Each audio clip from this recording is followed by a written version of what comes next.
Hello, my name is David Gardier, and I want to thank all of you, my fans, because without you, my dreams wouldn't be possible. I will go into detail in this video about how I came to establish my purpose in life and decided my career choice.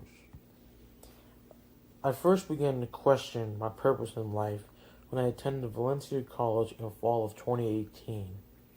My new student experience instructor, Professor Hughes, challenged me to establish my purpose in life and my career choice as it connects to my values, which are to make people happy, and my interests, which are sports, and my strengths, which are communicating, and lastly, my career goals of doing something I love, while also being financially secure.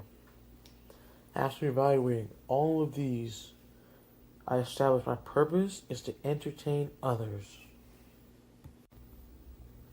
One thing I know I could never do with my career would to be, say, a job that you have to sit behind the desk from 9 to 5 and work the whole day with no pleasure, because I don't think that fits me very well, especially with my purpose in life. And I think it'd be a very miserable job for someone like me. While contemplating my career opportunities, I narrowed it down to two things: either being a construction business owner like my father and making good money, or being an NBA sports broadcaster, which would be the hardest route. And it was a very tough decision, to say the least. Ultimately, I decided to choose the career path of an NBA game broadcaster because of how it fits so well with my purpose in life and my goals and interests and values. I knew it would be difficult with many obstacles, but I believed I could be successful, and I felt I was the man for the job. Although there's going to be a lot of competition, I feel like I'm probably the best suited for this kind of job, especially with my strength being communicating. I earned my AA degree from Valencia College in spring of 2020. From there, I transferred to the University of Miami, which was my plan all along. And from there, I wanted to earn a bachelor's degree in journalism, considering that this degree helps tremendously with getting the job as an NBA sports broadcaster.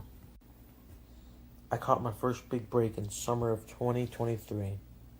I got an internship in the NBA summer internship program, which basically it details the facets of the NBA business and what goes on behind the scenes, but what is portrayed on the television.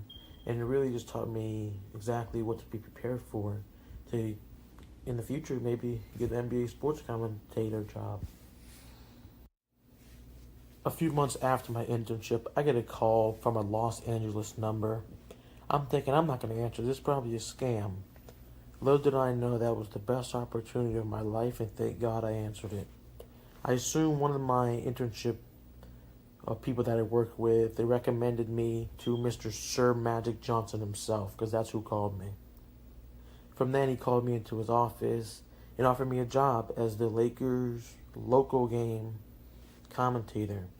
Of course, I accepted the opportunity, and I can only say great things happened since then. You're probably wondering, how did you afford to go to these two different colleges, especially with Miami University being a private school and being expensive?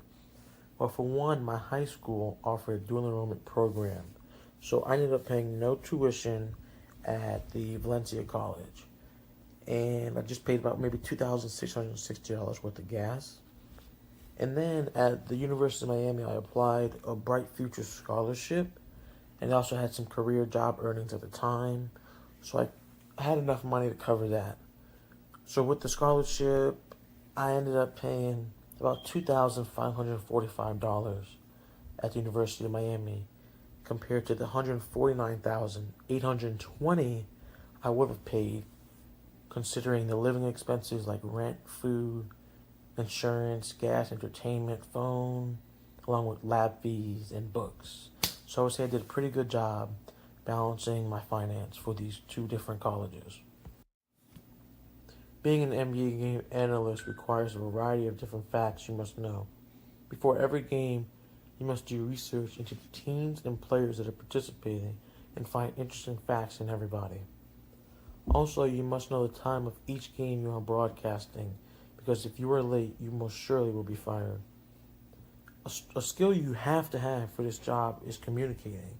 You have to be able to communicate with the large audience and also with your coworker, because you are always going to be broadcasting the games with a partner. As we reach the end of this video, I want to tell you guys about the two things that I learned that I think you guys can carry with you from my career interview with my father. Number one, you may not always like who you're working with, but you should make the best out of the situation. And number two, never give up on your dreams. And by staying in school, great things can happen. Thank you guys for your time, and I very much appreciate you guys as fans.